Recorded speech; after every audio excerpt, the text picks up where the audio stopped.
There's this very specific, very modern kind of arrogance that I think we all walk around with Oh, today. absolutely. Right, because if you reach into your pocket right now, you'll probably feel a little glass rectangle.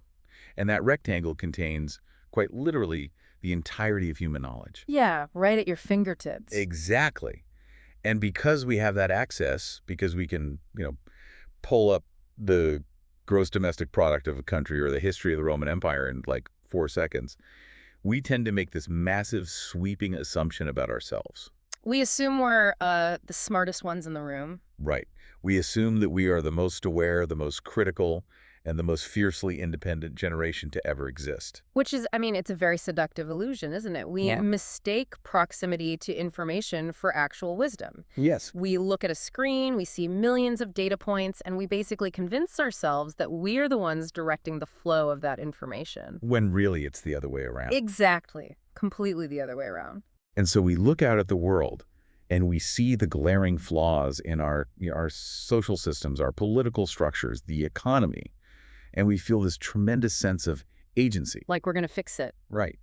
We genuinely believe that our anger or our digital protests or the fact that we carefully curate these alternative media diets, we think that means we are effectively fighting back against the system. Like we're the ultimate rebels. Yes, like we see the Matrix. But, if we strip away that self-flattery, we might just be looking at a different screen inside the exact same containment unit. Wow.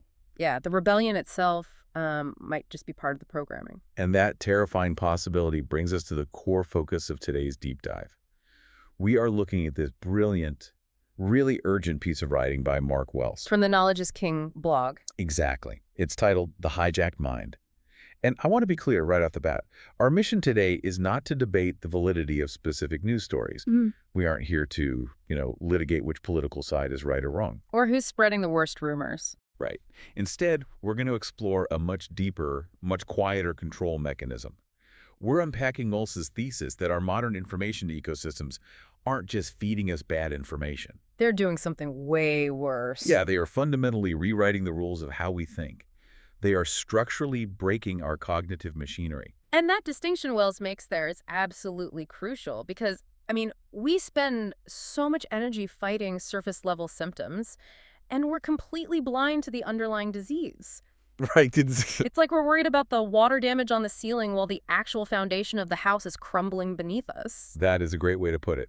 And let's get right into that misdirection because society right now is, we're completely fixated on this concept of misinformation. Oh, totally. It's everywhere. Fact-checking, debunking propaganda, labeling things as fake news. It's literally an industry at this point. Yeah, massive industry. So I have to play devil's advocate for you, the listener here, because you might be thinking, isn't the spread of false narratives the biggest actual threat we face? Right, that's what we're told constantly. Because if the digital public square is flooded with lies, Yeah. and people believe those lies, doesn't the whole system of shared reality just collapse?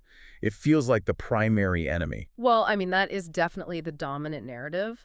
But Wells argues something really interesting. He says that false narratives are actually highly manageable problems. Wait, really? Manageable? Yeah, think about the mechanics of a lie. A false narrative, no matter how widespread or, well-funded it is, can eventually be corrected with facts. I see. Propaganda, no matter how slick, can be dismantled through dedicated, disciplined investigative work. Because the truth is still out there. Exactly. Those are external challenges. The true danger, the one that makes us permanently vulnerable, is structural. Okay, so when you say structural, you mean like the environment itself, the platform, the medium, the delivery system. Right, rather than the specific post or video. We are living in this relentless digital environment that's just dominated by short-form videos, algorithmic outrage, immediate emotional hooks. Just constant pinging. Constant. So the threat isn't a deceptive headline. The threat is a system engineered from the ground up for maximum stimulation and minimum thought. Wow.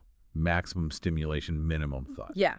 By constantly rewarding the quickest, sharpest emotional reflex, this system is literally training the human brain to lose its capacity for sustained attention. Okay, I want to map this out so the mechanics are perfectly clear for the listener. It makes me think of the difference between hardware and software on a computer. Oh, I like that. Right. So fighting misinformation like debunking a specific fake story is like trying to hunt down and delete a malicious app on your phone. Right, it's a software issue. Exactly. It's annoying, it causes glitches, but it's just software. What Wells is arguing is that the constant bombardment of algorithmic outrage isn't a bad app. It is actively melting the phone's motherboard. That is, yeah, that analogy captures the severity perfectly. It's the motherboard. Let's push that further, though. Why does it melt the motherboard? I mean, if software is the information, the hardware has to be our brain's physical neural pathways, right? Yes, the actual biological structure. So when an algorithm floods you with a constant string of high-stress outrage, it triggers a very real biological response. It physically alters those pathways. Oh, without a doubt. You get flooded with stress hormones. You get this twisted dopamine hit of, like, righteous anger. And it completely bypasses the prefrontal cortex, the logic center, and just hijacks the A amygdala. fight or flight center. Exactly. You are literally rewiring your hardware to only accept 3-second shocks. And, the human brain is highly neuroplastic. It adapts to whatever environment it operates in. Right. So if your environment demands rapid, intense emotional reactions every few seconds, your brain will optimize for that. It just adapts to the chaos. Yeah. It will literally prune the neural connections required for slow, deliberate, critical analysis just because you aren't using them. That is terrifying. So you can install all the factual, truth-telling apps you want, but if the cognitive hardware is melted, if the brain can no longer process complex data, the facts are completely useless. Because the brain is physically rewiring itself to crave those outrage spikes. Yeah. And our perception of reality has to warp to feed that craving. Exactly. And that brings us to the immediate symptoms of this structural damage. To highlight how deep this goes, I want to ask you, the listener, a direct question. And this is the specific challenge Wells poses in the text. Yeah, and it's an uncomfortable one. So listener, when was the last time you followed a complex, uninterrupted chain of reasoning for 30 minutes without looking at a screen or without jumping to an immediate conclusion? It's a tough question. It really is. Because if we are brutally honest with ourselves, the answer for most of us is pretty alarming. That capacity for sustained, deep attention hasn't just, naturally faded away as we've aged. It has been actively conditioned out of us by a system that punishes slow, deliberate thought. And relentlessly rewards the immediate emotional spike. Exactly. I mean, I caught myself falling into this exact trap just yesterday. Really? What happened? I was scrolling through a feed and I saw this 12-second clip of a public figure saying something completely outrageous. And my blood boiled immediately. The amygdala hijack. Literally. Yeah. I felt this intense surge of indignation, and my thumb hovered right over the share button to broadcast how angry I was. But later, I realized the clip was aggressively cut out of context. Of course it was. But in that moment, I didn't even have the patience to read the 2 paragraphs of context sitting directly underneath the video. The sheer intensity of my feeling was the proof for me. And what you experience there is the intended design of the system. Man. Because when we lose the capacity to sustain a complex chain of reasoning, we desperately need a substitute for truth. We need a cognitive shortcut. And that shortcut becomes our feelings. Yes. Wells points out this profound psychological shift that has occurred on a mass scale. We have literally been conditioned to treat emotion as evidence and passion as analysis. Wow. Emotion as evidence. So it's like, I feel furious about this 12-second clip, therefore my interpretation of it must be an objective fact. Exactly. Or, my passion about this political subject proves that my analysis is sound. It bypasses logic entirely. The intensity of the emotion becomes the sole metric for the accuracy of the claim. And it creates a terrifying vulnerability, Think about the implications of that. Yeah. We are talking about adults with vast potential, complex life experiences, real intellect, yet they are being systematically reduced to a bundle of predictable knee-jerk impulses. Impulses that can be activated on command. Exactly, by an algorithm that's analyzing their past clicks. It is a form of remote control. I mean, if a piece of code knows exactly which combination of buzzwords or imagery will trigger a burst of righteous anger in your specific brain, and you have lost the cognitive hardware to pause, step back, and critically evaluate that trigger, well, are you even making an independent choice anymore? Probably not. You're just a biological mechanism reacting to a stimulus. It's like Pavlov's dog salivating at a bell, but the bell is a notification ping. That's a great image. And when a society is operating at that level of baseline reactivity, the world becomes a very dangerous, unstable place. Because everyone is just constantly freaking out. Right, because when the capacity for sustained reasoning is gone, the world's inherent complexity becomes terrifying. It's just overwhelming. So how do people cope with that? To cope with that overwhelming complexity, the modern information ecosystem insists on this intellectual trap. It demands that everything, every policy issue, every historical event, every human conflict must be forcibly flattened Flattened into what? into a strict two-dimensional narrative. The trap of forced binary thinking. Yes. Good versus evil.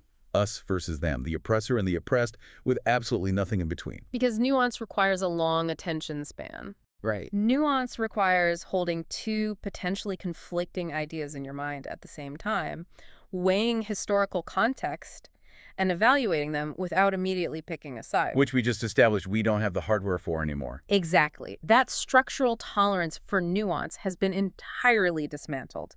There is absolutely no room left for what Wells beautifully calls the slow, disciplined labor of actual investigation. And what's truly fascinating here, and maybe the most important guardrail for this entire deep dive for you listening, is that this is not a left-wing or a right-wing phenomenon. No, not at all. The exact same neurological trap applies whether you're watching a conservative pundit rail against the establishment or a progressive activist calling out injustice on social media. It is identical. The mechanism of forced binary thinking operates identically across the political spectrum. The algorithm doesn't care about your specific politics. It only cares about your panic. Yes, it cares that you are outraged enough to stay engaged. Because it is a universal cognitive failure. The crowd's reaction is always the same, no matter the political stripe. Right. If you dare to question a widely accepted ideal within your own group, or if you simply ask for more context before condemning someone, the immediate knee-jerk reaction is to assume you must wholeheartedly support the polar opposite extreme. You aren't allowed to pause and investigate. Exactly. You must be an enemy. But I struggle with this idea of inescapable containment, though. I want to push back on this binary trap on behalf of the people who actively try to fight it. Okay, let's hear it. Let's say someone recognizes this toxic dynamic, right? Yeah. They see the mainstream media and the dominant algorithms pushing this binary outrage-fueled narrative. Yep. And they make a conscious choice to completely unplug from the mainstream. They abandon the big corporate platforms, they adopt a radical anti-establishment stance, and they curate a feed of niche Substacks and independent fringe podcasts. Okay, they go down the alternative rabbit hole. Right. They consider themselves awake to the system. Is Wells really saying they are just as manipulated as someone doom-scrolling the evening news? He is, actually. And he uses a really devastating metaphor to explain why. Which is? He says that changing your media diet or adopting an anti-establishment label is the ultimate illusion of independence. How so? Because if you unplug from the mainstream, but your mind is still operating on those exact same 3-second bursts of rage, if you are still using emotion as your primary evidence, you haven't escaped anything. Wow. You are, to use his imagery, simply driving a broken-down car down a different dead-end road. Wait, let's sit with that. Driving a broken-down car down a different dead-end road? Yeah. Because the car itself, your cognitive machinery, is still fundamentally broken. Exactly. You're still reacting purely on emotion. You still can't sustain complex reasoning. You're just getting your outrage triggers from a guy with a microphone in his garage instead of a news anchor in a multi-million-dollar studio. Spot on. The indie podcaster is still using the exact same psychological hooks to keep you listening. Because the system doesn't care what your conclusions are. No, it doesn't care what political flag you fly or what label you give yourself. The system only cares that the way you arrive at those conclusions remains shallow, reactive, and easily manipulated. So changing your destination doesn't matter if the vehicle is inherently compromised. Exactly. If your radical independence is just a different flavor of reactive anger, you are still securely inside the containment unit. Man. So what does this all mean for us? We've diagnosed the structural damage, we see the motherboard is melting, and we understand the biological mechanisms behind it. Right. We recognize the societal trap of forced binary thinking and how even our most passionate attempts to rebel are often just playing by the same broken rules. It's pretty bleak when you lay it all out. It is. So how do we actually achieve true, genuine independence of thought? Well, if changing our labels and our conclusions are false solutions, then true independence requires a fundamental ground-up rebuild. As Wells frames it, we have to start by reclaiming the instrument of thought itself. Reclaiming the instrument. I love that phrasing. It treats the mind with the respect it deserves, like a finely tuned instrument that has been left out in the rain, abused, and needs to be painstakingly restored. Yeah, and Wells outlines a very specific, practical prescription for repairing this cognitive machinery. Okay, what's step one? It starts with the absolute hardest step, logging off the outrage machine. Unplugging. You have to physically and digitally remove yourself from the environments that are constantly trying to hijack your amygdala and exploit your emotional reflexes. Stop handing your instrument over to the algorithm to be played. Exactly. Okay, what's next? The second step he mentions is refusing to let emotional manipulation substitute for genuine understanding. That requires immense self-awareness. Huge amount. It means we have to stop validating our own lazy thinking just because we feel intensely about a topic. Right? So we have to look at our own anger, recognize the dopamine hit, and ask, okay, I'm furious right now, but do I actually understand the mechanics of what I'm mad at? Do I know the history? Or am I just enjoying the feeling of being right? Yes. That separation decoupling the raw feeling from the objective fact-finding is the pivotal shift. You must decline the cognitive shortcut. And that leads directly to the third step, which is where the actual labor happens, right? Rebuilding the literal muscle of deep concentration. It's physical therapy for your brain. And you have to accept that it's going to hurt at first. There will be withdrawals. Definitely. You know, in the post, Wells mentions that he was actually inspired to write this piece after watching a video clip from an outlet called Middle Nation. Oh, right. Yeah. He points out how that clip illustrated the mechanics of modern media loops, how being stuck in a perpetual cycle of reaction completely breaks down our ability to step back and find real structural solutions. Which just highlights that this idea of reclaiming the instrument of thought isn't a one-time epiphany. You don't just wake up one Tuesday, read an article about algorithms, and declare yourself an independent thinker. It is an active, exhausting, daily practice of resistance. Yes, against an environment that desperately wants you compliant, predictable, and outraged. Because until we repair that cognitive machinery, until we can sit with complexity without panicking, we are not truly free. No, we are merely performing our designated roles in a binary conflict designed by someone else. It's a daunting diagnosis, I have to say. Yeah. But it's also profoundly empowering because it places the locus of control entirely back within you, the listener. Exactly. You cannot fix the global media ecosystem. You cannot stop the algorithms from spinning, but you can fix the instrument of your own mind. To that end, let's consider an exercise. I like this. We talked about how the capacity for deep concentration is a muscle that has atrophied under the weight of endless 3-second rage bursts. So what heavy lifting can you do today? All right, what's the challenge? Here is the challenge for the listener. Sometime today, you will inevitably encounter a piece of information, a news story, or an opinion that makes you immediately viscerally angry. Oh, guaranteed. You will feel that familiar spike of adrenaline and the impulse to react, to argue, to let the passion become your analysis. Yep. When that happens, set it aside. Do not engage with it. Okay. Instead, take 30 unbroken minutes to read something dense, something that challenges you to think critically rather than just feel deeply. Put the screen in another room, remove every digital distraction, and see if you can hold a complex, nuanced thought for half an hour. And if you find that you can't, if the silence is too loud or the urge to check your phone is too overpowering, you have to ask yourself a terrifying question. Who is truly in control of your mind when you finally pause the scroll? Having the entirety of human knowledge sitting right there in your pocket doesn't mean a thing if the pocket is the only thing doing the holding.